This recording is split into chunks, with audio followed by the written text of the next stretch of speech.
একাধিক ওষুধের দোকানে অভিযান ড্রাগ টাস্ক ফোর্সের। ঠিকঠাক ওষুধ বিক্রি হচ্ছে কিনা সহ মেয়াদ উত্তীর্ণ ওষুধ বাতিল করা হচ্ছে কিনা সেই সমস্ত বিষয়ে খতিয়ে দেখেন তারা।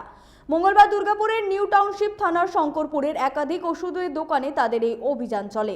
ড্রাগ টাস্ক ফোর্সের ইন্সপেক্টর সুমন গোস্বামী বলেন, মাঝে মধ্যে এরকম অভিযান চলে, তবে আজকের এই অভিযানে সেরকম কিছু পাওয়া যায়নি। পাশাপাশি ওষুধের দোকানের মালিকদেরকে ড্রাগ কন্ট্রোল বোর্ডের নিয়ম কানুন মেনে চলার পরামর্শও দেন। এটা আমাদের একটা routine visit as per DTF drug task ফোর্সের। তো আমরা সব দোকানগুলোতে চেক করছি যে কোনো স্পুরিয়াস মেডিসিন আছে কি না, কোনো ফেক অ্যান্টিবায়োটিক ইউজ হচ্ছে কি না, এক্সপায়ার্ড মেডিসিন তারা কীভাবে রেখেছে, এগুলো জাস্ট চেক করার জন্য এটা আমাদের ড্রাগ কন্ট্রোল এবং আরও অ্যালায়েড ডিপার্টমেন্টের একটা নর্মাল ইন্সপেকশন। না, সেরকম মেজর কিছু পাইনি, যেগুলো আছে সেগুলো জাস্ট নর্মাল। এখনো পর্যন্ত দুটো দোকান হয়েছে। কোন কোন এলাকায় গেছিলেন?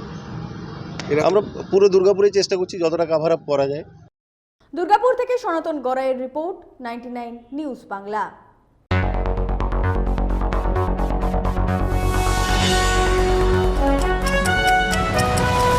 আপনারা দেখছেন 99 নিউজ বাংলা। বদলাবো আমরা।